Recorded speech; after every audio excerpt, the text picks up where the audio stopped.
This is Robert Benne here in Salem, Virginia. I'm a retired Roanoke College professor, but I teach currently in Christian ethics at the Institute of Lutheran Theology. And I've followed Dennis Nelson and CORE for many, many years. Was one of the founders of CORE way back then. And Dennis has started this series of book reviews on video. So I consented to do that, and one of the books that I have reviewed for Lutheran Quarterly is the book The Rise and Triumph of the Modern Self, Cultural Amnesia, Expressive Individualism, and the Road to Sexual Revolution by Carl Trueman. And it's done by Crossway Book, which I kind of want to recommend because it's Wheaton, Illinois. Crossway Book's a good Christian publisher that publishes books that probably are hard to get published by some of the secular publishing houses. So this is a little review of that book, The Rise and Triumph of the Modern Self, Cultural Amnesia, Expressive Individualism, and the Road to Sexual Revolution by Carl Trueman. It's a big book, 425 pages, was finished in 2020, but basically got a lot of attention in 2021, and here we are in 2022 where it's still being talked about. This celebrated book was written by Carl Trueman, one of America's most important rising Christian public intellectuals. Scottish-born, uneducated, Trueman is currently professor of biblical and religious studies at Grove City College. Earlier, he taught at the Ministerial Training Institute of the Orthodox Presbyterian Church, of which he is a member.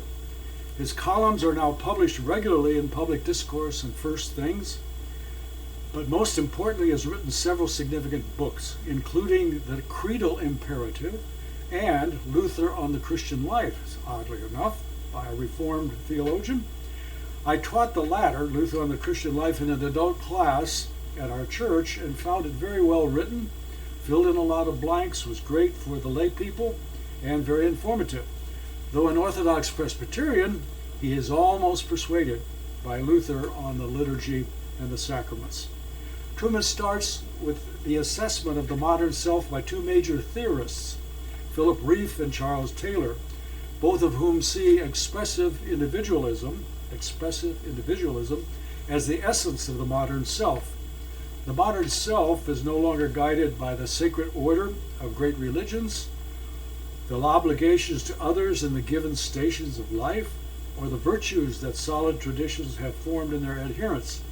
Rather, the modern self aims at authenticity, the untrampled expression of whatever inner definition or inclination the self wants to express. Modern societies are not only to tolerate such expressive individuals, they are to affirm and embrace them. Criticizing them or giving any resistance to their expressiveness or their actions amounts to hate speech. Starting with that assessment of the modern self as the expressive individualism and its triumph, Trueman devotes the main part of his book to tracing the intellectual pedigree behind the phenomenon of the modern self.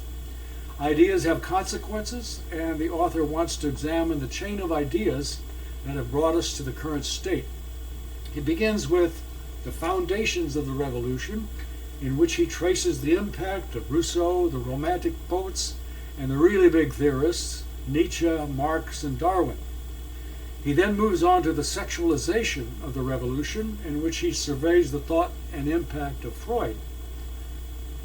He concludes that section by conjuring up thinkers of the recent past, whom many of us remember from the 60s, Herbert Marcuse and Wilhelm Reich, who politicized sex, so Trueman argues. Throwing off the sexual restraints of the old Christian bourgeois order is the first step to revolution, and they encourage that heavily. The last major section deals with the triumphs of the erotic, the therapeutic, and the T, which stands for transgenderism. In the latter section, he deals with the incongruities and contradictions of the powerful Lgbtq movement. All sorts of expressive individualism do not necessarily fit together. so easily. In a concluding unscientific prologue, he reflects on the possible futures of a society so destabilized by rampant individualism and what it means for the church. This large book has many virtues. It is a brazen survey of intellectual history and makes a compelling case for understanding the current situation in the light of major thinkers of the past. But there are problems. A major one has to do with the role of ideas in historical change. Are they as important as he makes them out to be? He admits that he's not doing a comprehensive account of these major changes, but would it have been helpful to touch on the major economic, social, and political changes that are perhaps just as important as ideas in the unfolding of a history? Were the Romantic poets all that important in the midst of an industrial revolution? Or what about the rise of affluent societies driven by strong capitalism in an atmosphere of affluence and an atmosphere of untrampled freedom? Those sorts of combinations socially have a huge impact. Further, he implies that the emerging notion of the human self is drastically different than Christian views of the self, but spends no time on showing just how they are different. The lay folks I taught kept asking about the Christian anthropology that is being jettisoned by the triumph of the modern self. The teacher, I, had to supply the answers. Another oddity, really odd, is that he doesn't mention Robert Benne, whose book, The Habits of the Heart, made expressive and utilitarian individualism part of the intellectual landscape. That's where I first heard about them, and they very important book. And it's not even mentioned, nor is Benne's name mentioned. Very odd. Indeed, more attention to the utilitarian version of individualism, as well as to the identity politics to which extreme individualism inadvertently leads, would have been very helpful. Nevertheless, this is a formidable work that lends great understanding to our current chaos and our polarization. So that's a brief review of a very important book that I have notes on every chapter. So if anybody wants to teach it in Sunday school, I'd be happy to share those notes with you. This is Robert Benne, and you can get you can connect with me by Benne, B-E-N-N-E, at roanoke.edu.